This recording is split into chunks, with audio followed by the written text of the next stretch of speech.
सबसे पहले एक प्रश्न पूछा है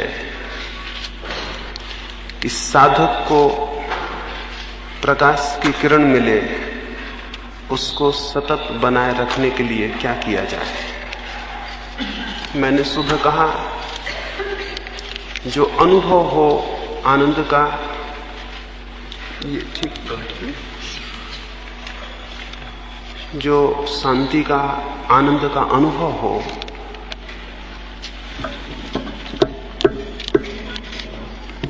उसे हम सतत 24 घंटे अपने भीतर बनाए रखें। कैसे बनाए रखेंगे? दो रास्ते हैं। एक रास्ता तो है कि हम उस चित्त स्थिति को जो ध्यान में अनुभव हुई, उसका जब भी हमें अवसर मिले पुनः स्मरण करें। जैसे ध्यान के समय शांत श्वास ली है,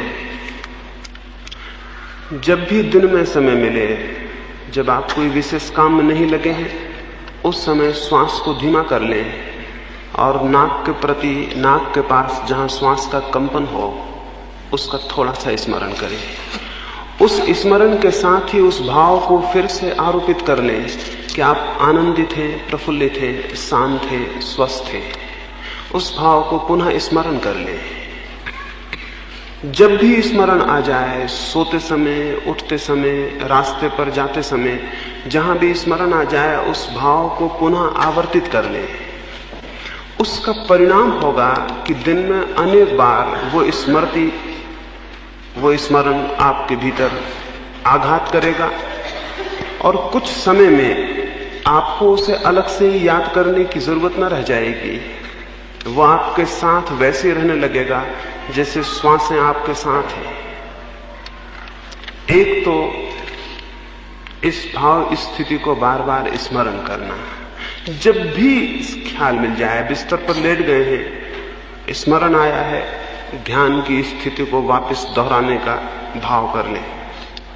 रास्ते पर घूमने गए हैं, रात्रि को चांद के नीचे बैठे हैं, किसी दरख्त के पास बैठे हैं, कोई नहीं है, कमरे में अकेले बैठे हैं, पुनः स्मरण कर लें।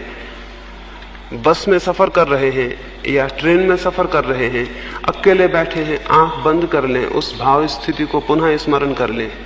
दिन के व्यस्त कामकाज में भी, दफ्तर में भी 2 मिनट के लिए कभी उठ जाएं, खिड़की के पास खड़े हो जाएं, गहरी सांस ले लें, उस भाव स्थिति को स्मरण कर लें।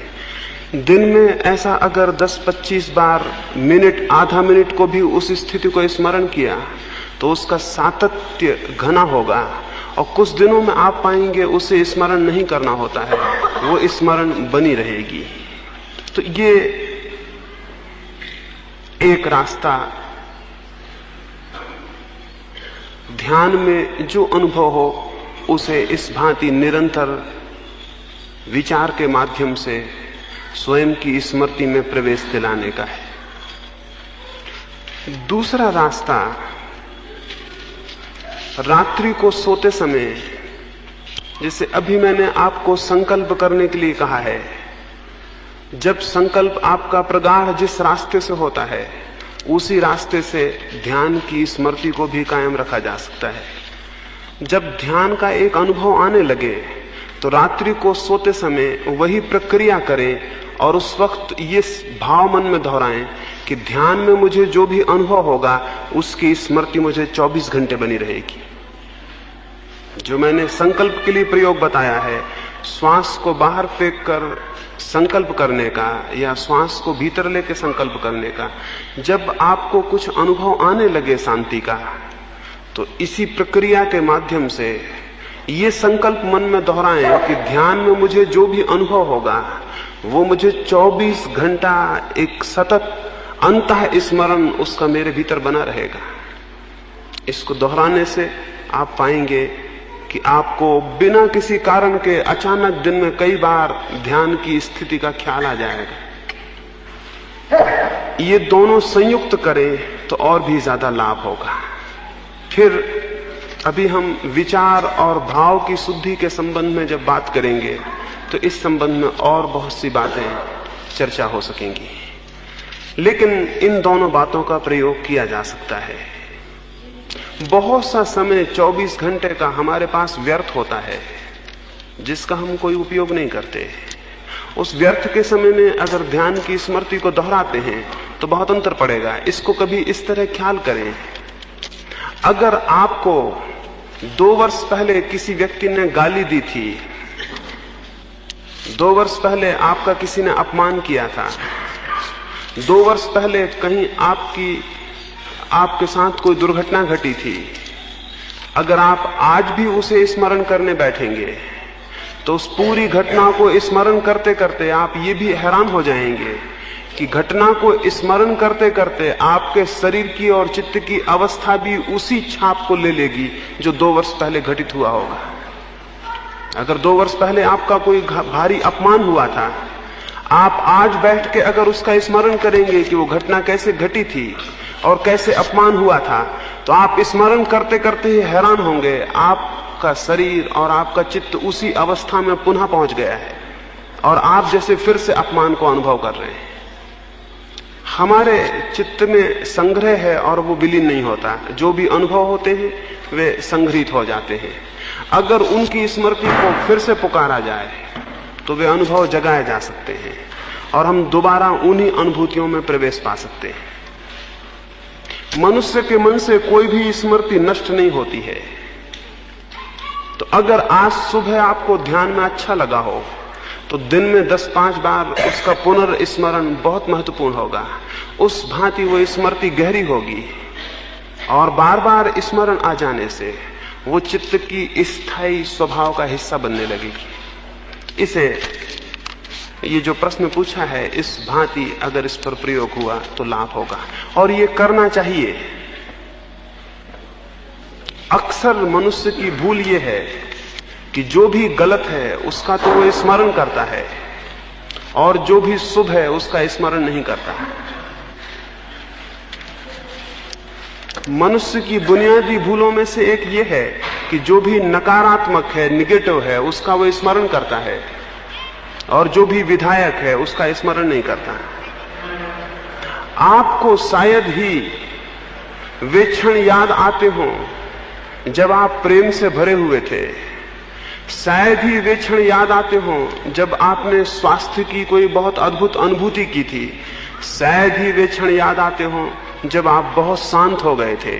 लेकिन आपको वे स्मरण रोज आते हैं जब आप क्रोधित हुए थे, जब आप अशांत हुए थे, जब किसी ने आपका अपमान किया था या आपने किसी से बदला लिया था। आप उन बातों को निरंतर स्मरण करते हैं जो घातक हैं और उनका स्मरण शायद ही होता हो जो कि आपके जीवन के लिए विधायक हो सकती हैं। विधायक अनुभूतियों का स्मरण बहुत बहुमूल्य है। उन अनुभूतियों को निरंतर स्मरण करने से 2 बातें होंगी। सबसे महत्वपूर्ण तो यह होगा कि अगर आप विधायक अनुभूतियों को स्मरण करते हैं तो उन अनुभूतियों के वापस पैदा होने की संभावना आपके भीतर बढ़ जाएगी। जो आदमी घृणा की बातों को बार बार याद करता हो, बहुत संभावना है आज भी घृणा की कोई घटना उससे घटेगी। जो आदमी उदासी की बातों को बार बार स्मरण करता हो, बहुत संभव है आज वो फिर उदास होगा, क्योंकि उसका एक तरह की झुकाव पैदा हो जाते हैं और वही बातें उसमें पुनरुक्त हो जाती हैं। ये जो भाव है स्थायी बन जाते हैं और जीवन में उन भावों का बार बार पैदा हो जाना आसान हो जाता है। इसको अपने भीतर विचार करें कि आप किस तरह के भावों को स्मरण करने के आदी हैं। हर आदमी स्मरण करता है। किस तरह के भावों को आप स्मरण करने के आदी हैं? और ये स्मरण रखें कि अतीत के जिन भावों को आप स्मरण करते हैं, भविष्य में आप उन्हीं भावों को, बीजों को बो रहे हैं और उनकी फसल को काटेंगे। अतीत का स्मरण भविष्य के लिए रास्ता बन जाता है। स्मरण पूर्वक जो व्यर्थ है, जिसका कोई उपयोग नहीं है, उसे याद ना करे, उसका कोई मूल्य नहीं है। अगर उसका स्मरण भी आ जाए तो रुकें और उस स्मरण को कहें कि बाहर हो जाओ, तुम्हारी कोई आवश्यकता नहीं है। कांटों को भूल जाएं और फूलों को स्मरण रखें। कांटे जरूर बहुत हैं, लेकिन फूल भी हैं।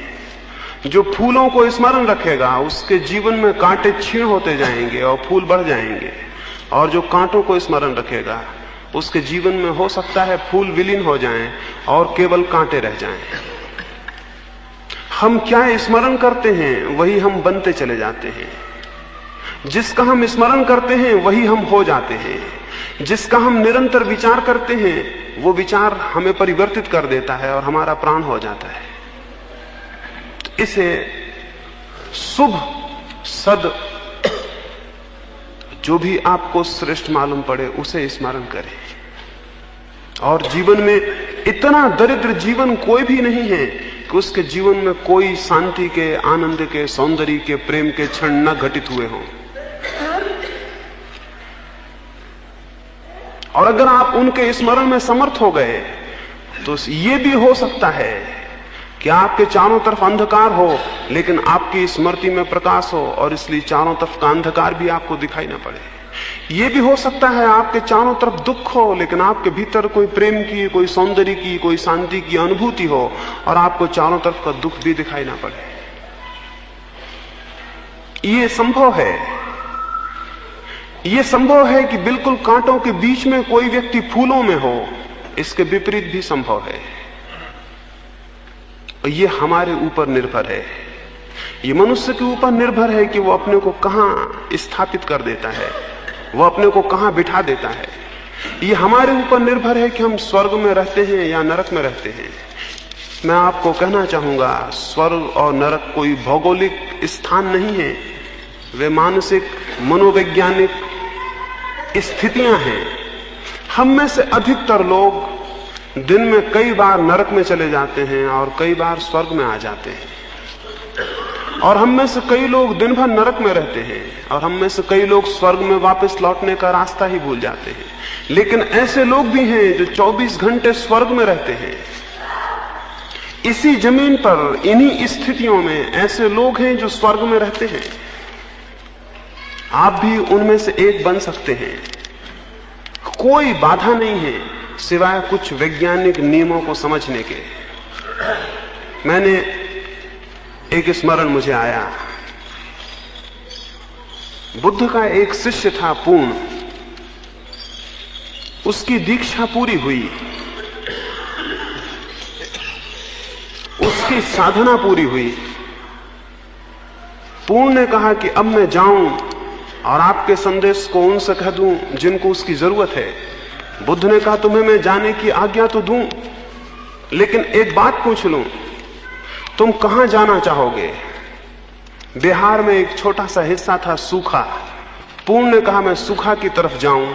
अब तक कोई भिक्षु वहां नहीं गया और वहां के लोग आपके अमृत संदेश से वंचित हैं। बुद्ध ने कहा वहां कोई नहीं गया, इसके पीछे कारण था, वहां के लोग बहुत बुरे हैं। हो सकता है तुम वहां जाओ, वे तुम्हारा अपमान करें, वे तुम्हें गालियां दें, तुम्हें परेशान करें, तो तुम्हारे मन में क्या होगा? पूर्ण ने कहा मैं उन्हें धन्यवाद दूंगा कि वे केवल गालियां देते हैं, अपमान करते हैं, लेकिन मारते नहीं हैं। उसने कहा मैं उन्हें धन्यवाद दूंगा कि वे गालियां देते हैं, अपमान करते हैं, लेकिन मारते नहीं हैं। मार भी सकते थे। बुद्ध ने कहा यह भी हो सकता है कि उनमें से कोई तुम्हें मारे, तो तुम्हारे मन को क्या होगा? उसने कहा मैं धन्यवाद दूंगा, वे मारते हैं लेकिन मार ही नहीं डालते हैं, वे मार भी डाल सकते थे। बुद्ध ने कहा मैं अंतिम एक बात और पूछता हूं, यह भी हो सकता है कोई तुम्हें मार ही डाले, तो तुम्हारे मन को क्या होगा? उसने कहा मैं धन्यवाद दूंगा कि उन्होंने मुझे उस जीवन से छुटकारा दिला दिया जिसमें कोई भूल हो सकती थी। उस पूर्ण ने कहा मैं धन्यवाद दूंगा कि उन्होंने मुझे उस जीवन से छुटकारा दिला दिया जिसमें कोई भूल हो सकती थी। मैं उनका अनुग्रह मानूंगा। बुद्ध ने कहा तब तुम कहीं भी जाओ, अब इस जमीन पर सब जगह तुम्हारे लिए परिवार है, क्योंकि जिसके हृदय की ये स्थिति है उसके लिए इस जमीन पर कोई कांटे नहीं है। कल मैं बात करता था रास्ते में, महावीर के लिए कहा जाता है, बड़ी झूठी बात लगेगी, महावीर के लिए कहा जाता है कि वो जब रास्तों पर चलते थे तो कांटे अगर सीधे पड़े हों तो वो उल्टे हो जाते थे। ये बात कितनी झूठ है। कोई कांटे को क्या मतलब कि कौन चलता है, किसी कांटे को क्या प्रयोजन कि महावीर चलते हैं या कौन चलता है, और कांटे कैसे सीधे पड़े हों तो उल्टे हो जाएंगे। और मैंने सुना है कि मोहम्मद के बाबत कहा जाता है कि जब वो अरब के गर्म रेगिस्तानों में चलते थे तो एक बदली उनके ऊपर छाया किए रहती थी। ये कितनी झूठी बात है। बदलियों को क्या प्रयोजन कि नीचे कौन चलता है, मोहम्मद चलते हैं या कौन चलता है, वो कैसे छायाएं करेंगी। लेकिन मैं आपसे कहूं ये बातें सच हैं। कोई कांटे उलट के उल्टे नहीं होते और कोई बदलियां नहीं चलती, लेकिन इनमें हमने कुछ सच्चाइयां जाहिर की हैं। हमने कुछ सच्चाइयां जाहिर की हैं, इन बातों में हमने कुछ प्रेम भरी बातें कही हैं। हमने ये कहना चाहा है कि जिस आदमी के हृदय में कोई कांटा नहीं रह गया इस जगत में उसके लिए कोई कांटा सीधा नहीं है। और हमने ये कहा है कि जिस आदमी के हृदय में उत्ताप नहीं रह गया इस जगत में उसके लिए हर जगह एक छायादार बदली है और उसे कहीं कोई धूप नहीं है। हमने ये कहना चाहा है और ये बड़ी सच बात है। हमारे चित्त की स्थिति हम जैसी बनाए रखेंगे ये दुनिया भी ठीक वैसी बन जाती है। न मालूम कौन सा चमत्कार है कि जो आदमी भला होना शुरू होता है ये सारी दुनिया उसे एक भली दुनिया में परिवर्तित हो जाती है, और जो आदमी प्रेम से भरता है सारी दुनिया का प्रेम उसकी तरफ प्रवाहित होने लगता है। और ये नियम इतना शाश्वत है कि जो आदमी घृणा से भरेगा प्रतिकार में घृणा उसे उपलब्ध होने लगेगी। हम जो अपने चारों तरफ फेंकते हैं वही हमें उपलब्ध हो जाता है, इसके सिवाय कोई रास्ता भी नहीं है। तो 24 घंटे उन क्षणों का स्मरण करें जो जीवन में अद्भुत थे, ईश्वरी थे। वे छोटे छोटे क्षण उनका स्मरण करें और उन क्षणों पे अपने जीवन को खड़ा करें और उन बड़ी बड़ी घटनाओं को भी भूल जाएं जो दुख की हैं, पीड़ा की हैं, घृणा की हैं, हिंसा की हैं। उनका कोई मूल्य नहीं है। उन्हें विसर्जित कर दें, उन्हें झड़ा दें, जैसे सूखे पत्ते दरख्तों से गिर जाते हैं वैसे जो व्यर्थ है उसे छोड़ते चले जाएं और जो सार्थक है और जीवंत है उसे स्मरण पूर्वक पकड़ते चले जाएं। 24 घंटे इसका सातत्य रहे, एक धारा मन में बहती रहे, शुभ की, सौंदर्य की, प्रेम की, आनंद की, तो आप क्रमशः पाएंगे कि जिसका आप स्मरण कर रहे हैं वे घटनाएं बढ़नी शुरू हो गई, और जिसको आप निरंतर साध रहे हैं उसके चारों तरफ दर्शन होने शुरू हो जाएंगे। और तब यही दुनिया बहुत दूसरे ढंग की दिखाई पड़ती है, और तब यही लोग बहुत दूसरे लोग हो जाते हैं, और यही आंखें और यही फूल और यही पत्थर एक नए अर्थ को ले लेते हैं जो हमने कभी पहले जाना नहीं था, क्योंकि हम कुछ और बातों में उलझे हुए थे। तो मैंने जो कहा, ध्यान में जो अनुभव हो, थोड़ा सा भी प्रकाश, थोड़ी सी भी किरणें, थोड़ी सी भी शांति, उसे स्मरण रखें। जैसे एक छोटे से बच्चे को उसकी मां संभालती है, वैसे जो भी छोटी छोटी अनुभूतियां हों उन्हें संभालें। उन्हें अगर नहीं संभालेंगे वे मर जाएंगी। और जो जितनी मूल्यवान चीज होती है उसे उतना संभालना होता है। जानवरों के भी बच्चे होते हैं, उनको संभालना नहीं होता। और जितने कम विकसित जानवर हैं उनके बच्चों को उतने नहीं संभालना होता, वो अपने आप समझ जाते हैं। जैसे जैसे विकास की सीढ़ी आगे बढ़ती है वैसे वैसे आप पाते हैं अगर मनुष्य के बच्चे को न संभाला जाए वो जी नहीं सकता। मनुष्य के बच्चे को न संभाला जाए वो जी नहीं सकता, उसके प्राण समाप्त हो जाएंगे। जो जितनी श्रेष्ठ स्थिति है जीवन की उसे उतने ही संभालने की जरूरत पड़ती है। तो जीवन में भी जो अनुभूतियां मूल्यवान हैं उनको उतना ही संभालना होता, उतने ही प्रेम से उनको संभालना होता है। तो छोटी सी भी अनुभव हो उन्हें संभालें। वैसे ही जिससे आपने पूछा कैसे संभालें, अगर मैं आपको कुछ हीरे दे दूं तो आप उन्हें कैसे संभालेंगे? अगर आपको कोई बहुमूल्य खजाना मिल जाए उसे आप कैसे संभालेंगे? उसे आप कैसे संभालेंगे? उसे आप कहां रखेंगे? उसे आप छिपा के रखना चाहेंगे, उसे अपने हृदय के करीब रखना चाहेंगे।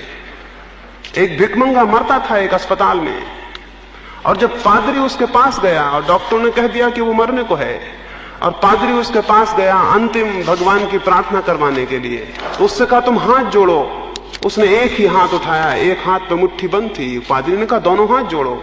उसने कहा क्षमा करें, दूसरा मैं नहीं खोल सकता हूं। वो आदमी मरने को है और दूसरा हाथ नहीं खोल रहा है। वो मर गया। 2 क्षण बाद हाथ खोला गया, कुछ गंदे सिक्के वो इकट्ठे किए हुए था जिस पर उसने मुट्ठी बांधी हुई थी। कुछ गंदे सिक्के, उसे पता है मर रहा है लेकिन मुट्ठी बंधी हुई है। साधारण सिक्कों को हम संभालना जानते हैं, सब जानते हैं, और जो श्रेष्ठतम सिक्के हैं उन्हें संभालने का हमें कुछ पता नहीं। और हम उसी भिखमंगे की तरह हैं जो एक दिन मुट्ठी बंद किए हुए पाए जाएंगे, और जब उनकी मुट्ठी खोली जाएगी तो कुछ गंदे सिक्कों के सिवाय वहां कुछ भी नहीं मिलेगा। उन अनुभूतियों को संभालें, वे ही असली सिक्के हैं जिनने आपके जीवन को स्फुरना दी हो, प्रेरणा दी हो, आपके भीतर कुछ परिवर्तित किया हो, कुछ कंपित हुआ हो, कुछ श्रेष्ठ की तरफ आपके भीतर लपट पैदा हुई हो, और उन्हें इस भांति संभालें। ये 2 रास्ते मैंने कहे, क्रमशः प्रयोग करने से बात समझ में आ सकेगी।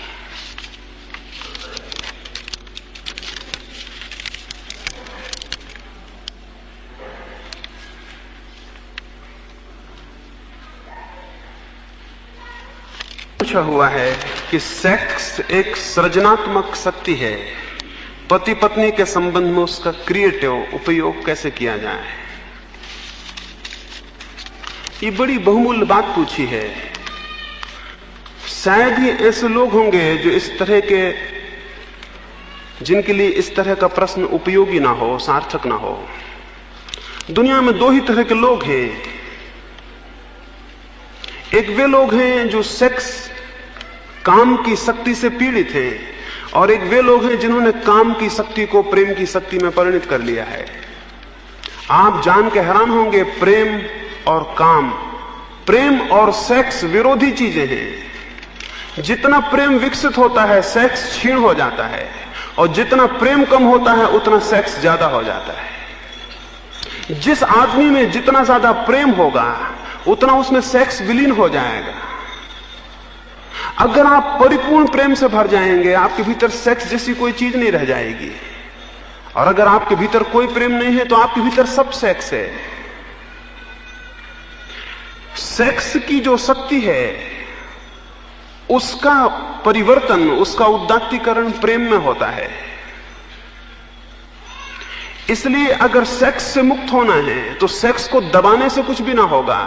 उसे दबा के कोई पागल हो सकता है, और दुनिया में जितने पागल हैं उसमें से 100 में से 90 संख्या उन लोगों की है जिन्होंने सेक्स की शक्ति को दबाने की कोशिश की है। और यह भी शायद आपको पता होगा कि सभ्यता जितनी विकसित होती है उतने पागल बढ़ते जाते हैं, क्योंकि सभ्यता सबसे ज्यादा दमन सेक्स का करवाती है। सभ्यता सबसे ज्यादा दमन, सप्रेशन सेक्स का करवाती है, और इसलिए हर आदमी अपने सेक्स को दबाता है, सिकोड़ता है। वो दबा हुआ सेक्स विक्षिप्तता पैदा करता है, अनेक बीमारियां पैदा करता है, अनेक मानसिक रोग पैदा करता है।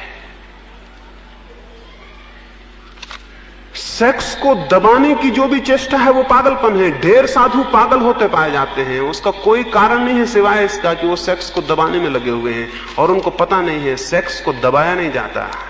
प्रेम के द्वार खोलें तो जो शक्ति सेक्स के मार्ग से बहती थी वो प्रेम के प्रकाश में परिणित हो जाएगी। जो सेक्स की लपटें मालूम होती थी वो प्रेम का प्रकाश बन जाएंगी। प्रेम को विस्तीर्ण करें। प्रेम सेक्स का क्रिएटिव उपयोग है, उसका सृजनात्मक उपयोग है। जीवन को प्रेम से भरें। आप कहेंगे हम सब प्रेम करते हैं, मैं आपसे कहूं आप शायद ही प्रेम करते हो, आप प्रेम चाहते होंगे, और इस दोनों में जमीन आसमान का फर्क है। प्रेम करना और प्रेम चाहना ये बड़ी अलग बातें हैं। हम में से अधिक लोग बच्चे ही रहकर मर जाते हैं, क्योंकि हर एक आदमी प्रेम चाहता है। प्रेम करना बड़ी अद्भुत बात है, प्रेम चाहना बिल्कुल बच्चों जैसी बात है। छोटे छोटे बच्चे प्रेम चाहते हैं, मां उनको प्रेम देती है, फिर वे बड़े होते हैं, वे और लोगों से भी प्रेम चाहते हैं, परिवार उनको प्रेम देता है। फिर वे और बड़े होते हैं, अगर वे पति हुए तो अपनी पत्नियों से प्रेम चाहते हैं, अगर वे पत्नियां हुई तो वे अपने पतियों से प्रेम चाहती हैं। और जो भी प्रेम चाहता है वो दुख झेलता है, क्योंकि प्रेम चाहा नहीं जा सकता, प्रेम केवल किया जाता है। चाहने में पक्का नहीं है मिलेगा या नहीं मिलेगा, और जिससे तुम चाह रहे हो वो भी तुमसे चाहेगा तो बड़ी मुश्किल हो जाएगी। दोनों भिखारी मिल जाएंगे और भीख मांगेंगे। दुनिया में जितना पति पत्नियों का संघर्ष है उसका केवल एक ही कारण है कि वे दोनों एक दूसरे से प्रेम चाह रहे हैं और देने में कोई भी समर्थ नहीं है। इसे थोड़ा विचार करके देखना आप अपने मन के भीतर। आपकी आकांक्षा प्रेम चाहने की है, हमेशा चाहते हैं कोई प्रेम करे, और जब कोई प्रेम करता है तो अच्छा लगता है। लेकिन आपको पता नहीं है वो दूसरा भी प्रेम करना केवल वैसे ही है जैसे कि कोई मछलियों को मारने वाला आटा फेंकता है। आटा वो मछलियों के लिए नहीं फेंक रहा है, आटा वो मछलियों को फांसने के लिए फेंक रहा है। वो आटा मछलियों को दे नहीं रहा है, वो मछलियों को चाहता है इसलिए आटा फेंक रहा है। इस दुनिया में जितने लोग प्रेम करते हुए दिखाई पड़ते हैं वे केवल प्रेम पाना चाहने के लिए आटा फेंक रहे हैं।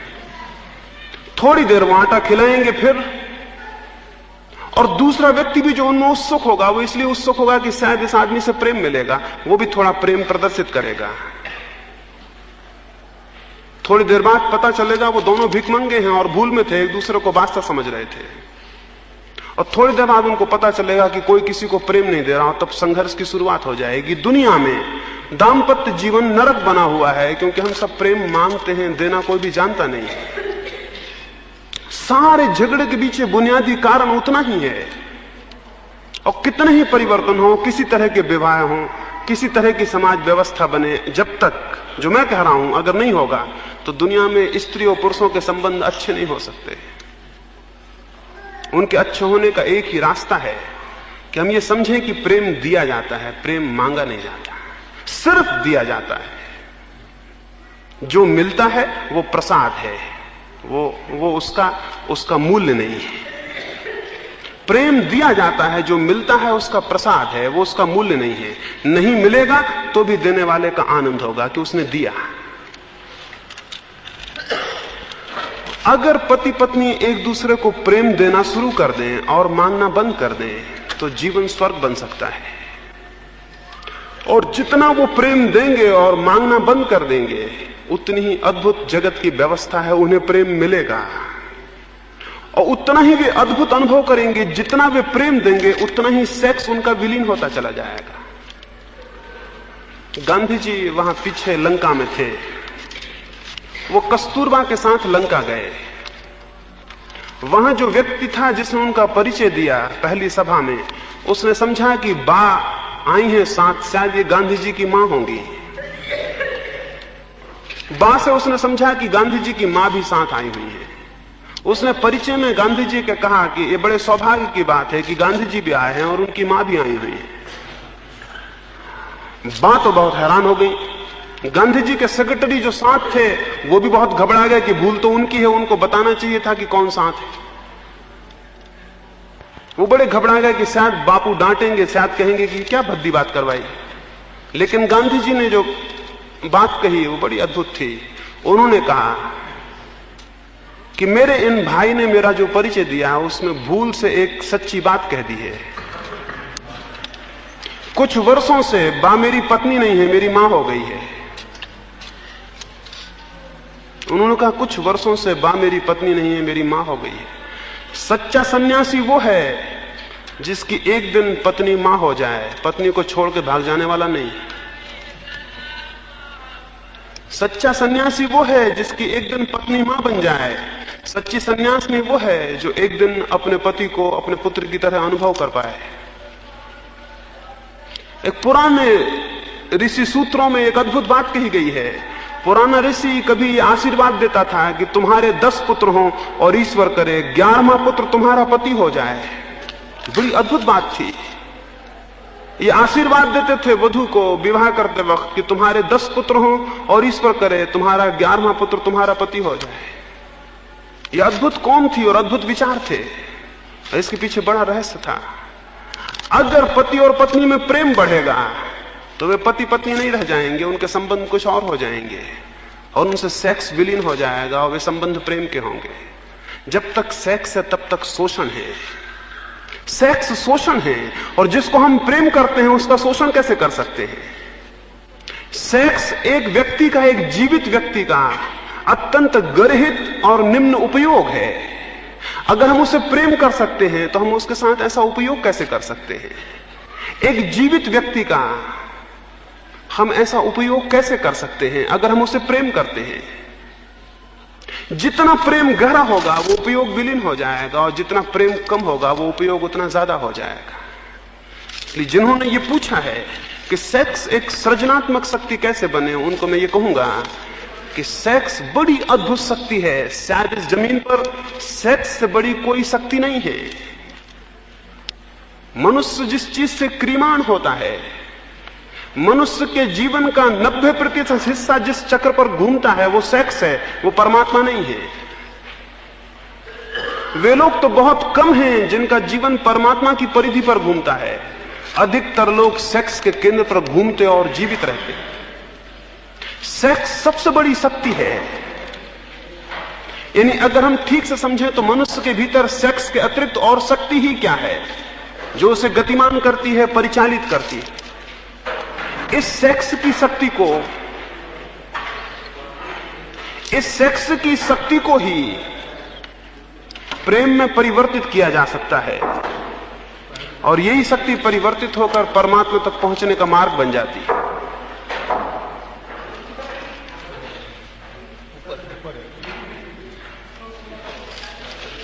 ये इसलिए ये स्मरणीय है कि धर्म का बहुत गहरा संबंध सेक्स से है, लेकिन सेक्स के दमन से नहीं जैसा समझा जाता है, सेक्स के सब्लिमेशन से। सेक्स के दमन से धर्म का संबंध नहीं है। ब्रह्मचर्य सेक्स का विरोध नहीं है, ब्रह्मचर्य सेक्स की शक्ति का उदात्तीकरण है। सेक्स की ही शक्ति ब्रह्म की शक्ति में परिवर्तित हो जाती है। वही शक्ति जो नीचे की तरफ बहती थी, अधोगामी थी, ऊपर की तरफ गतिमान हो जाती है। सेक्स ऊर्ध्वगामी हो जाए तो परमात्मा तक पहुंचाने वाला बन जाता है और सेक्स अधोगामी हो तो संसार में ले जाने का कारण होता है। वो प्रेम से परिवर्तन होगा। प्रेम करना सीखें और प्रेम करने का मतलब अभी हम जब आगे भावनाओं के संबंध में बात करेंगे तो आपको पूरी तरह समझ में आ सकेगा कि प्रेम करना कैसे सीखें। लेकिन इतना मैं अभी फिलहाल कहूं।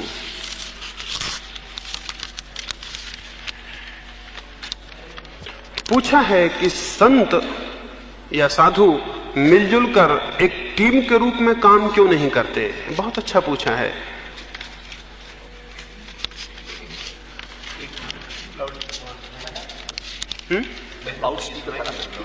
नहीं सुनाई दे रहा, नीचा करें।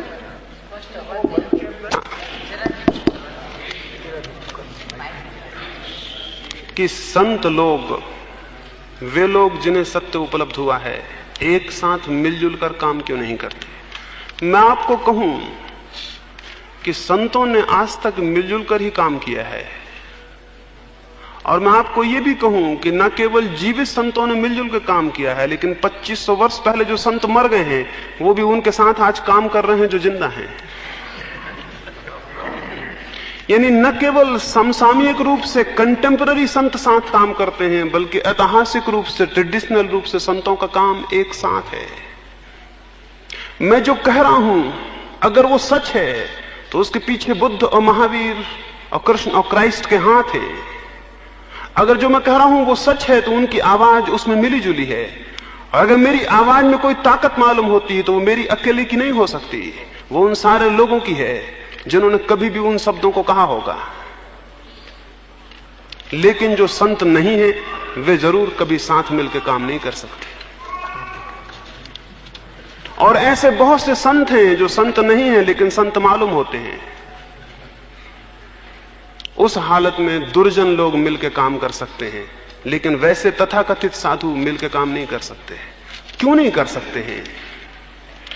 उनका संतत्व अहंकार के विसर्जन से पैदा नहीं हुआ है। उनका संतत्व भी अहंकार की तृप्ति का एक माध्यम है, और जहां अहंकार है वहां मिलन नहीं होता, और जहां अहंकार है वहां कोई मिलन हो ही नहीं सकता, क्योंकि अहंकार हमेशा ऊपर होना चाहता है। मैं एक जगह था, वहां बहुत से साधु आमंत्रित थे। एक बहुत बड़ा जलसा था, बहुत बड़े बड़े साधु आमंत्रित थे। नाम उनके नहीं लूंगा क्योंकि किसी को दुख हो। मुल्क के बहुत बड़े बड़े लोग वहां थे। जिन्होंने आयोजन किया था उनकी बड़ी आकांक्षा थी कि सारे लोग एक ही मंच पर बैठकर बोलें, लेकिन वे संत राजी नहीं हुए, क्योंकि उन्होंने कहा कि कौन नीचे बैठेगा, कौन ऊपर बैठेगा। क्योंकि उन्होंने कहा कि हम ऊपर बैठेंगे, नीचे नहीं बैठ सकते। उन्होंने कहा या कहलवाया, और कहने वाला तो फिर भी सरल होता है, कहलाने वाला और भी जटिल और कपटी होता है। उन्होंने कहलवाया कि वे कोई एक साथ नहीं बैठ सकते। उनका मंच व्यर्थ गया, वहां एक एक आदमी को बैठ के बोलना पड़ा। बड़ा मंच बनाया था कि 100 लोग बैठ सकें, लेकिन 100 साधु एक साथ कैसे बैठ सकते? उसमें कोई शंकराचार्य थे जो कि बिना अपने सिंहासन के नीचे नहीं बैठ सकते, और अगर वे नीचे नहीं बैठ सकते हैं तो उनके सिंहासन के बगल में दूसरे संत कैसे बैठ सकते हैं नीचे? और तब बड़ी हैरानी होगी कि जिनको अभी कुर्सियों में भी ऊंचाइयां और नीचाइयां हैं, और जिन्हें अभी इसमें भी माप तौल है कि कौन कितना ऊंचा बैठा है, कौन कितना नीचे बैठा है, इनके चित्त कहां बैठे होंगे ये पता चल सकता है। दो साधु इसलिए आपस में मिल नहीं सकते कि पहले कौन नमस्कार करेगा, क्योंकि पहले कौन हाथ जोड़ेगा, क्योंकि जो हाथ जोड़ेगा वो नीचा हो जाएगा। हद आश्चर्य की बात है। हम मानते रहे सदा से कि जो पहले हाथ जोड़ ले वो ऊंचा है, लेकिन वो संत समझते हैं कि जो पहले हाथ जोड़ेगा वो नीचा हो जाएगा। मैं एक बड़े साधु के सत्संग में था। एक बहुत बड़े राजनीतिज्ञ भी वहां गए हुए थे। उन साधु को तो ऊपर तख्त पे बिठाया गया था, हम सारे लोग नीचे बैठे थे। सत्संग शुरू हुआ। उन राजनीतिज्ञ ने कहा कि मैं सबसे पहले ये पूछूं कि हम नीचे बैठे हैं, आप ऊपर क्यों बैठे हैं? अगर आप भाषण भी कर रहे होते तब भी ठीक था, ये तो सत्संग है, वार्ता होगी, और आप इतने ऊपर चढ़े हैं कि बातचीत मुश्किल ही होगी। आप कृपा करके नीचे आ जाएं। लेकिन वे साधु नीचे नहीं आ सके। और उस राजनीतिज्ञ ने पूछा, अगर नीचे ना आ सकते हो, कोई ऐसा कारण हो तो हमें समझाएं कि ऊपर बैठने का कारण क्या है। वे खुद तो नहीं बोल सके, बहुत घबरा गए। उनके एक साधु ने उत्तर दिया कि ये परंपरागत है कि वे ऊपर बैठे। उस राजनीतिज्ञ ने कहा कि ये आपके गुरु होंगे, लेकिन हमारे गुरु नहीं हैं। उस राजनीतिज्ञ ने यह भी कहा, हमने हाथ जोड़ के नमस्कार किया, आपने हाथ नहीं जोड़े, आपने हमको आशीर्वाद दिया। अगर समझ लीजिए कोई दूसरा साधु मिलने आया होता और आप आशीर्वाद देते तो झगड़ा हो जाता। आपको भी हाथ जोड़ने चाहिए। उत्तर मिला कि वे हाथ नहीं जोड़ सकते हैं, क्योंकि ये परंपरागत नहीं है। वो बात इतनी खराब हो गई कि वो गोष्ठी आगे चल ही नहीं सकती थी। मैंने उन साधु को कहा कि मुझे आज्ञा दें कि मैं इन राजनीतिक को थोड़ी सी बातें कहूं। उन्होंने मुझे आज्ञा दी। वो चाहे कि चलो ये निपटारा हुआ, बात आगे बढ़े, यहां से खत्म हो। मैंने उन राजनीतिकों को कहा, आपको सबसे पहले आके ये क्यों दिखाई पड़ा कि वो ऊपर बैठे हुए हैं? सबसे पहले आपको ये कैसे दिखाई पड़ा कि वो ऊपर बैठे हुए हैं? और मैंने कहा, क्या मैं कृपा करके ये पूछूं, आपको ये दिखाई पड़ा कि वो ऊपर बैठे हैं, या आपको ये दिखाई पड़ा कि मैं नीचे बिठाया गया हूं? क्योंकि ये भी हो सकता था आप भी ऊपर बिठाए गए होते। तो मैं नहीं समझता कि आपने ये प्रश्न पूछा होता। हम सारे लोग नीचे होते और आप भी उनके साथ ऊपर होते, तो मैं नहीं समझता कि ये प्रश्न आपने पूछा होता। इसलिए दिक्कत उनके ऊपर बैठने से नहीं है, दिक्कत आपके नीचे बैठने से है।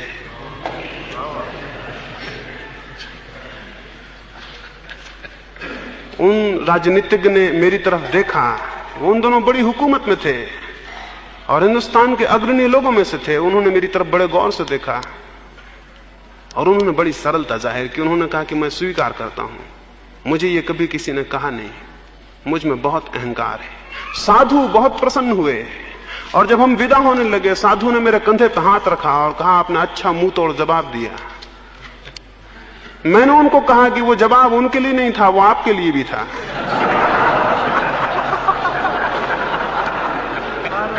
और मैंने उनको कहा कि मुझे दुख है, वो आदमी ज्यादा सरल साबित हुआ और आप उतने सरल भी साबित नहीं हुए।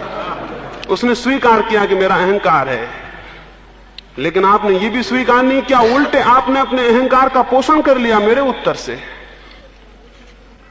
ऐसे जो संत हैं, ऐसे जो साधु हैं, वो मिलकर काम नहीं कर सकते। उनका तो सारा काम किसी की दुश्मनी में है, उनका तो सारा जोश किसी की दुश्मनी में है। अगर कोई दुश्मन ना हो तो वो कुछ कर ही नहीं सकते। उनका तो सारी क्रिया किसी की घृणा और विरोध से निकल रही है। इतने जितने संप्रदाय हैं, इतने जितने धर्म हैं, इनके नामों से जो साधु खड़े हैं उनको कोई नासमझ ही साधु कह सकता है, क्योंकि साधु का पहला लक्षण तो यह होगा कि वो किसी धर्म का नहीं रह जाएगा।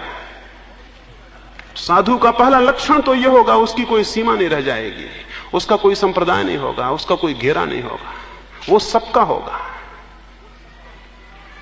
और उसका पहला लक्षण ही होगा उसकी अहंता मिट गई होगी, उसकी अस्मिता विलीन हो गई होगी। लेकिन ये सब तो अहंकार को बढ़ाने और पोषण करने के उपाय हैं। स्मरण रखिए, बहुत धन से भी अहंकार तृप्त होता है, बहुत त्याग मैंने किया इससे भी तृप्त होता है, बहुत ज्ञान मेरे पास है इससे भी तृप्त होता है, मैंने सब लात मार दिया दुनिया पर इससे भी तृप्त होता है। और इनकी जिनकी तृप्तियां हैं वे कभी साथ नहीं हो सकते। अहंकार अकेला विभाजक तत्व है और निरअहंकारिता अकेला जोड़ने वाला तत्व है। तो जहां निरअहकार है वहां जोड़ है। एक बार कबीर जहां रहते थे उनके गांव के पास से एक मुसलमान फकीर था, फरीद, उसका निकलना हुआ। उसके कुछ साथी और वो यात्रा पर निकले थे। उसके साथियों ने फरीद से कहा कि बड़ा सुयोग है, रास्ते में कबीर का भी निवास पड़ता है, उनकी कुटी पर हम 2 दिन रुके और आप दोनों की चर्चा होगी तो हमें बहुत आनंद होगा। आप दोनों मिलेंगे और बातें करेंगे तो हम सुन के बहुत लाभान्वित होंगे। फरीद ने कहा जरूर रुकेंगे, मिलेंगे भी, लेकिन चर्चा से आए भी हो। उन्होंने कहा क्यों? फरीद ने कहा चलें, रुकें, मिलेंगे भी, रुकेंगे भी, चर्चा से आए थी हो। कबीर के शिष्यों को पता चला तो उन्होंने कहा कि यहां से फरीद निकलने को है, हम उसे रोक लें, बहुत आनंद होगा, 2 दिन आपकी बातें होंगी। कबीर ने कहा मिलेंगे जरूर, जरूर रोको, बहुत आनंद होगा। फरीद रोका गया। फरीद और कबीर गले मिले, वे दोनों खुशी में रोए, लेकिन 2 दिन उनमें कोई बात नहीं हुई। वे दोनों विदा हो गए, शिष्य बहुत निराश हुए। जब वे दोनों विदा हो गए, दोनों के शिष्यों ने पूछा आप कुछ बोले नहीं। उन्होंने कहा हम क्या बोलते हैं, जो वे जानते हैं वही हम जानते हैं। फरीद ने कहा जो मैं जानता हूं वही कबीर जानते हैं, हम बोलते क्या? और हम 2 भी कहां हैं जो हम बोलते हैं? कोई तल है जहां हम एक हैं, वहां बोलने तक का विरोध नहीं है। संतों में बोलने तक का डायलॉग भी संभव नहीं है, वो भी एक विरोध है। उस तल पर संतों का सनातन काम एक ही हो रहा है, उसमें कोई प्रश्न ही नहीं है उसमें विरोध का। वे किसी हिस्से में पैदा हुए हों, किसी कौम में और किसी ढंग से रहे हों, उनमें कोई विरोध नहीं है। लेकिन जो संत नहीं है, स्वाभाविक है उनमें विरोध हो। इसलिए स्मरण रखें, संतों में कोई विरोध नहीं है, और जिनमें विरोध हो इसे कसौटी समझें कि वो संत नहीं होंगे।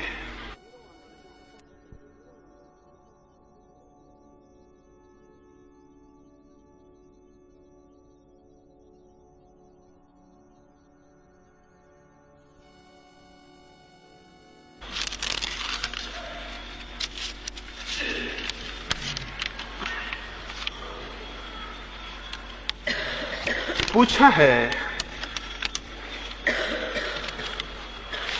कि आपका अंतिम ध्येय या लक्ष्यांक क्या है? मुझसे पूछा है कि मेरा क्या लक्ष्य है। मेरा कोई लक्ष्य नहीं है, इसलिए कोई लक्ष्य नहीं है। इसे थोड़ा समझना जरूरी है।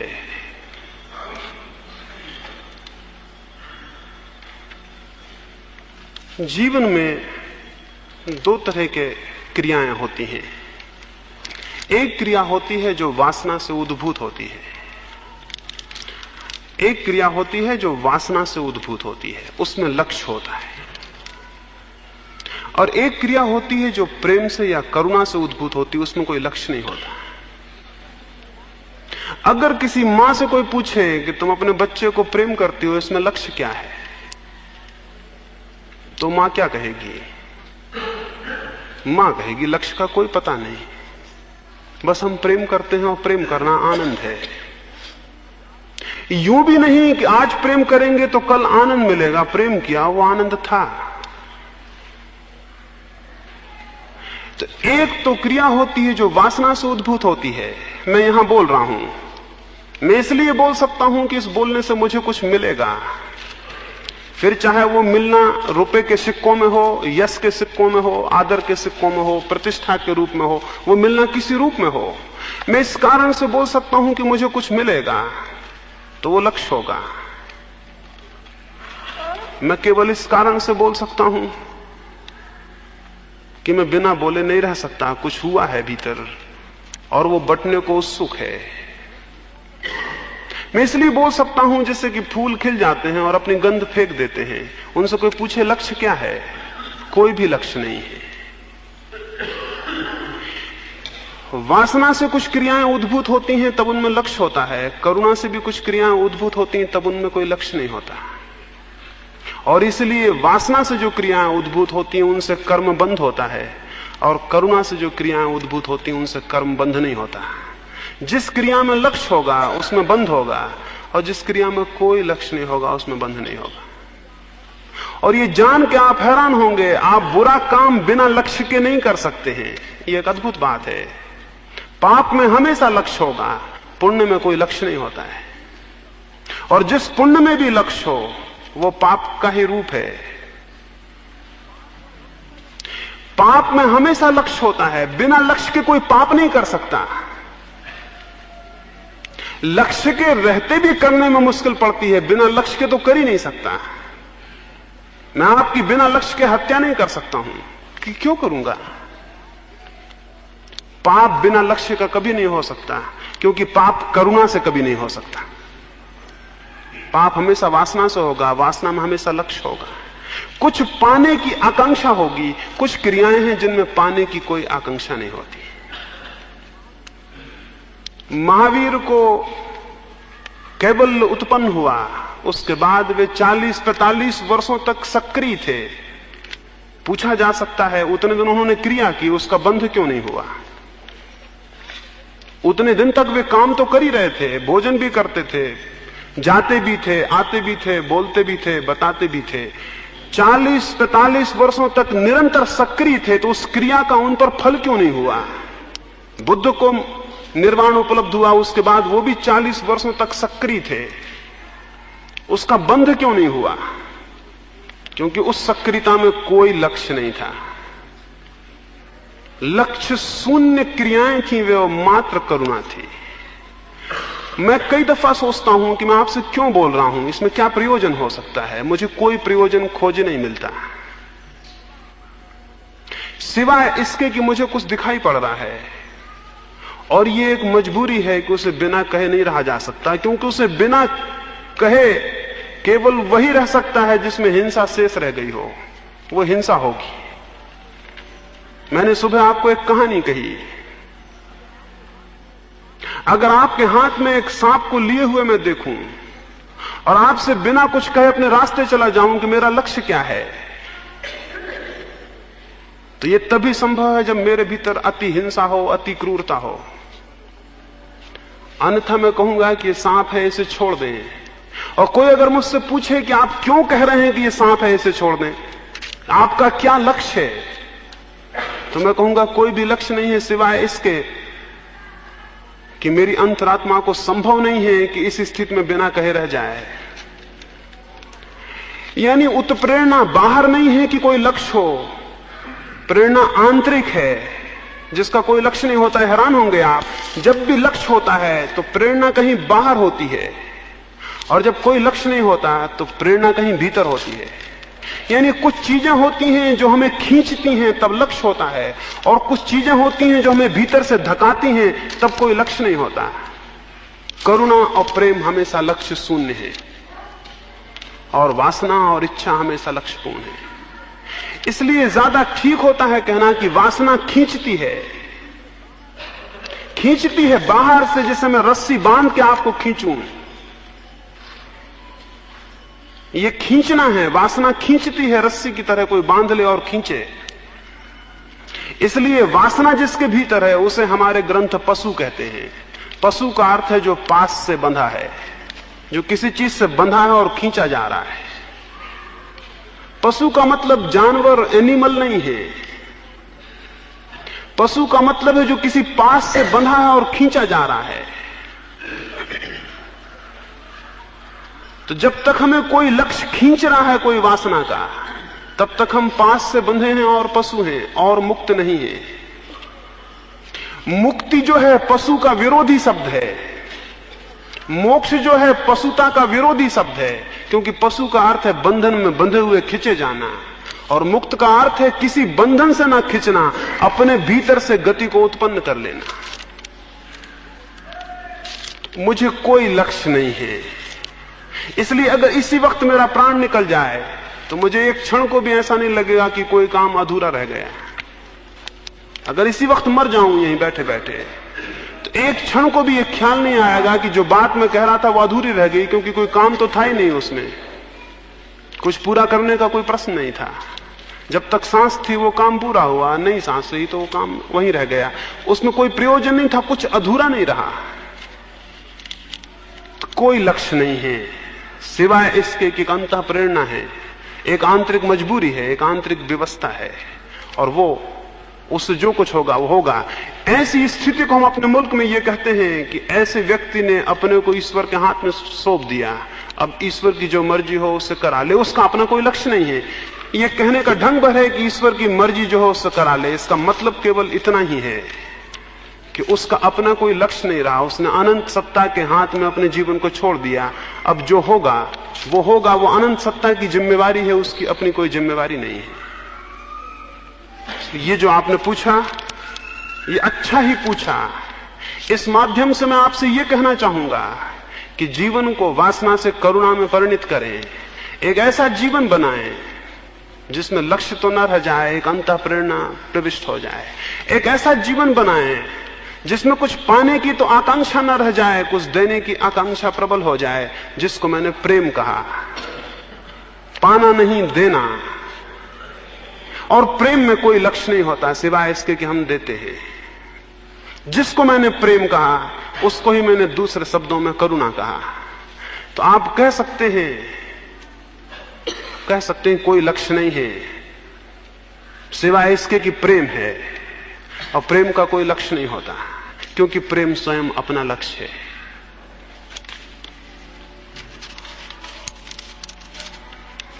कुछ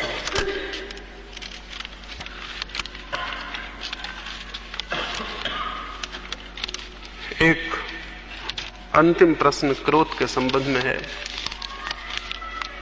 कि क्रोध आने पर मन में विपरीत परिणाम होता है और उसका पूरे शरीर पर प्रभाव पड़ता है। इस स्थिति में शरीर में किस ग्रंथि का निर्माण होता है? सुबह मैंने बात की है। मैं आपको ये कहा हूं, क्रोध तो केवल एक उदाहरण के लिए लिया था। सारे भावावेग शक्तियां हैं,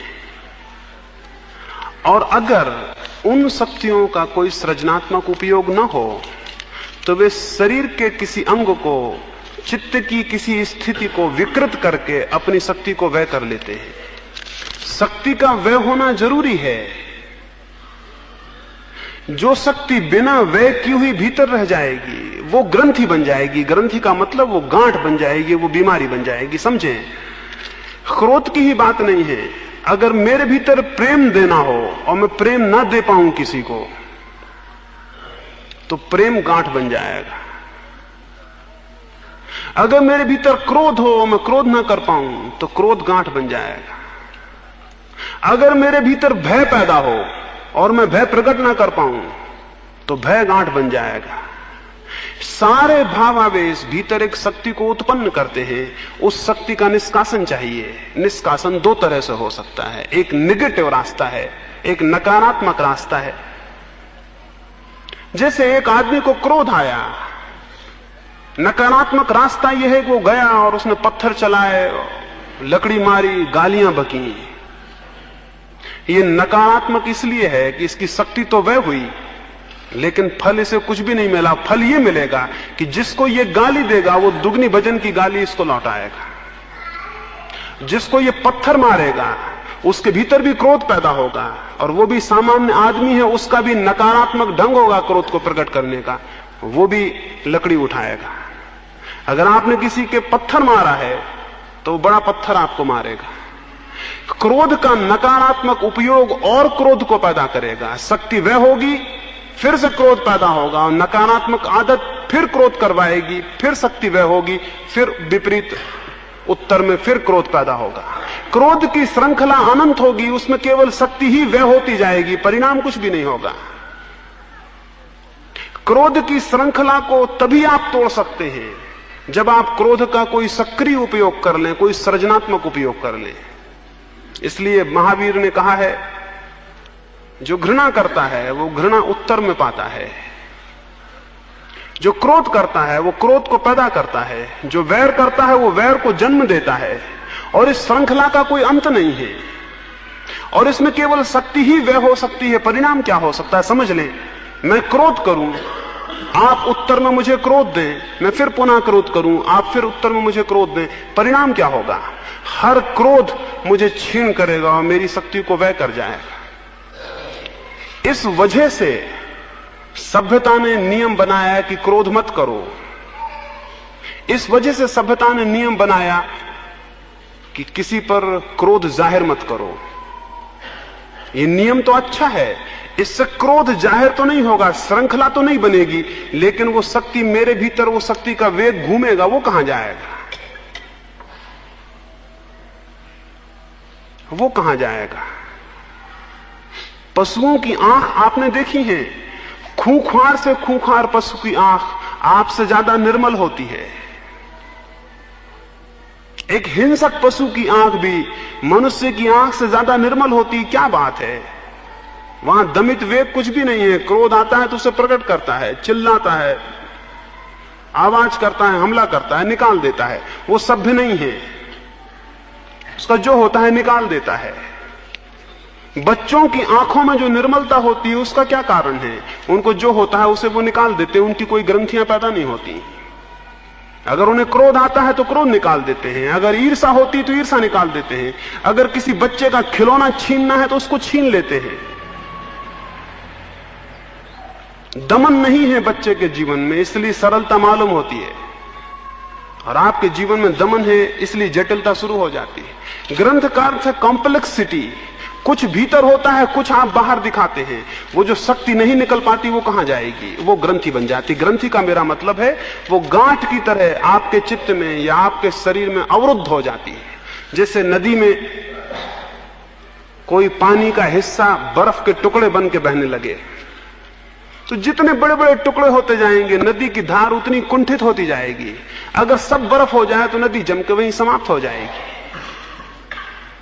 तो हम उन नदियों की तरह हैं जिनके भीतर बड़े बड़े बर्फ के टुकड़े बह रहे हैं, उनको पिघलाना जरूरी है। वो ग्रंथियों से मेरा मतलब है कि वो जो बर्फ के बड़े बड़े टुकड़े हमारे जीवन में बह रहे हैं, हमारे घृणा के, हमारे क्रोध के, हमारे सेक्स के जो दमित वेग थे, उन्होंने हमारे भीतर बर्फ के बड़े बड़े टुकड़े पैदा कर दिए। अब वो हमारी धार को बहने नहीं देते। कुछ की तो धारें ऐसी हैं कि सब बर्फ ही बर्फ हो गया है, वहां कोई धार ही नहीं है। उसको पिघलाने की जरूरत है, और उसको पिघलाने के लिए मैंने कहा सृजनात्मक उपयोग करना चाहिए। और सृजनात्मक उपयोग के लिए मैंने दो रास्ते बताए। एक तो पिछले वेग को कैसे विसर्जित करें, और नए वेग का कैसे सृजनात्मक उपयोग करें। अब ये देखिए, आप छोटे बच्चे हैं, उनमें बड़ा वेग होता है, बड़ी शक्ति होती है।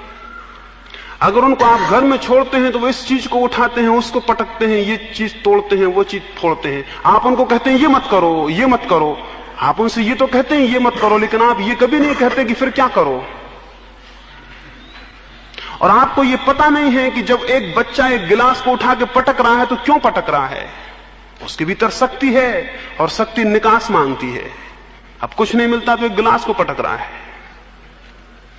उस गिलास को पटकने से उसकी शक्ति निकसित होती, निकलती। लेकिन आपने कहा गिलास मत तोड़ देना, और वो गिलास तोड़ने से रुक गया। वो बाहर गया, उसने फूल तोड़ने चाहा, आपने कहा देखो फूल मत छू लेना, वो फूल भी नहीं छू पाया। अंदर गया, उसने किताब उठाई, आप बोले देखो किताब खराब मत कर देना। तो आपने उसे ये तो बताया कि क्या मत करना, आपने ये उसे नहीं बताया कि अब क्या करो। ये बच्चे में ग्रंथियां शुरू हो गई, कॉम्प्लेक्सेस पैदा होने शुरू हो गए। अब इसमें गांठें पड़ती चली जाएंगी। ये एक दिन गांठ ही गांठ रह जाएगा, इसके भीतर ये ना करो वो ना करो, ये सब रहेगा। क्या करो इसे कुछ समझ में नहीं आएगा। मेरा कहना यह है सृजनात्मक उपयोग का, इसे ये बताओ कि क्या करो। अगर ये गिलास उठा के पटक रहा है तो इसका मतलब है कि इसके पास शक्ति है और कुछ करना चाहता है। आपने कह दिया ये मत करो, इससे बेहतर था आप इसे मिट्टी देते हो, कहते एक गिलास बनाओ, इसी गिलास की तरह एक गिलास बनाओ, तो ये सृजनात्मक उपयोग होता। मेरी आप बात समझे। ये फूल तोड़ने गया था, इसे आप कागज पकड़ा देते और कहते कि इसी तरह का फूल बनाओ, तो ये सृजनात्मक उपयोग होता। ये किताब फाड़ रहा था या किताब उठाया था, इसे आपको कुछ देना चाहिए था, कुछ शक्ति का उपयोग करता। अभी शिक्षा बिल्कुल ही असृजनात्मक है, क्रिएटिव नहीं है। इसलिए बच्चों का जीवन बचपन से खराब हो जाता है। और हम सब बिगड़े हुए बच्चे हैं, हम सब बिगड़े हुए बच्चे हैं। हम बड़े हो गए हैं, बस इतनी भूल है, बाकी हम बिगड़े हुए बच्चे हैं जिनका सब बचपन से सब बिगड़ा हुआ है, और फिर हम जीवन भर वही बिगड़ा हुआ सब करते चले जाते हैं। तो मैंने जो कहा क्रिएटिविटी, सृजनात्मकता, उससे मेरा मतलब यह है कि जब भी शक्ति का उदय हो उसका कोई सृजनात्मक उपयोग करिए, जिससे कुछ बन जाए, कुछ निर्मित हो जाए, कुछ विनष्ट ना हो। अब एक आदमी जो निरंतर निंदा करता है किसी की, हो सकता था वो कोई गीत लिखता।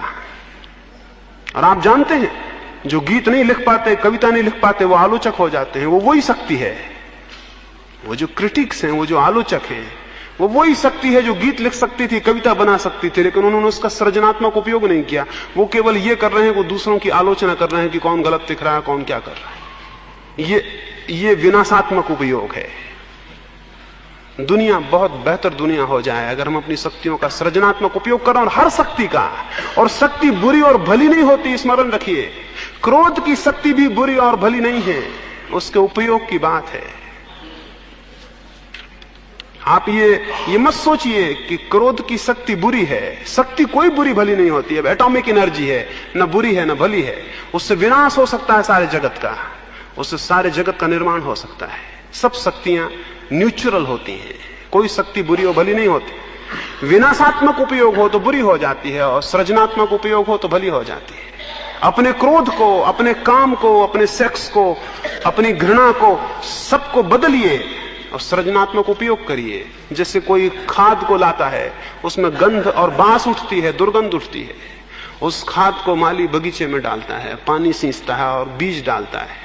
फिर उन बीजों से होकर वही खाद पौधा बन जाती है, और उन पौधों की नसों में से पार होकर वही खाद की गंदगी फूलों की सुगंध बन जाती है। वही गंदगी, वही खाद जो दुर्गंध फेंकती थी, फूल में आकर सुगंध फेंकती है। ये ट्रांसफॉर्मेशन ऑफ एनर्जी है, ये शक्ति का उदात्तीकरण है। जो जो आप में दुर्गंध दे रहा है, वही वही आप में सुगंध देने का कारण बन सकता है। वही, क्योंकि जो दुर्गंध देता है केवल वही सुगंध दे सकता है। इसलिए कभी बुरा मत मानिए कि आप क्रोधी हैं, ये शक्ति है और आपका सौभाग्य है। और कभी बुरा मत मानिए कि आप सेक्सुअल हैं, कि आप कामुक हैं, ये शक्ति है और आपका सौभाग्य है। दुर्भाग्य ये होता कि आप सेक्सुअल ना होते, दुर्भाग्य ये होता कि आप में क्रोध ही ना होता, तो आप इंपोटेंट होते, तो आप पुंसत्वहीन होते, तो आप किसी मतलब के ना होते, क्योंकि आप में कोई शक्ति ना होती जिससे कुछ किया जा सके। तो शक्ति के लिए सौभाग्य मानिए, और आपके भीतर जो भी शक्तियां हों सबका धन्यवाद मानिए, क्योंकि वे शक्तियां हैं। अब ये आपके हाथ में है कि आप उनका क्या उपयोग करते हैं। दुनिया के जितने महापुरुष हुए हैं सब एक्सट्रीम सेक्सुअलिस्ट थे। जितने दुनिया के महापुरुष हुए हैं सब अति कामुक थे, यह असंभव है अगर न रहे हो। अगर अति कामुक न होते महापुरुष नहीं हो सकते थे। गांधी जी को आप जानते हैं, अति कामुक थे। और जिस दिन उनके पिता की मृत्यु हुई, डॉक्टरों ने कह दिया कि पिता मरने को हैं, वो उस रात भी अपने पिता के पास नहीं बैठ सके। जब उनके पिता मरे तो अपनी पत्नी के पास सोए हुए थे, और डॉक्टर कहे कि पिता मरने को हैं, और उस रात भी वो पिता के पास नहीं बैठ सके। वो मरने को थे रात में, ये जाहिर ही था। गांधी जी को बहुत धक्का लगा इस बात से कि मैं कैसा आदमी हूं, मैं आदमी कैसा हूं। लेकिन धन्य भाग था उनका कि वे इतने कामुक थे। वही कामुकता उनका ब्रह्मचर्य बन गई, वही कामुकता। अगर वे उस रात पिता के पास बैठे रहते तो पक्का मानिए गांधी पैदा नहीं होता दुनिया में। हम में से अधिक बैठे ही रहते, रात क्या 2 रात बैठे रहते, पर गांधी पैदा नहीं होता। वो जो उस दिन दुर्गंध मालूम हुई होगी उनके चित्त को, वही बाद में उनके जीवन की सारी सुगंध बन गई। तो किसी शक्ति का अनादर मत करिए, अपने भीतर उठी किसी भी शक्ति का अनादर मत करिए। सौभाग्य मानिए, उसको परिवर्तित करने में लगिए। हर शक्ति बदल जाती है और हर शक्ति संपरिवर्तित हो जाती है, और जो आप में बुरा दिखता है वही सुगंध में और फूलों में परिणित हो जाता है। ये थोड़े से प्रश्नों की मैं चर्चा किया, कुछ 2-4 छूट गए हैं, उनको कल विचार कर लेंगे।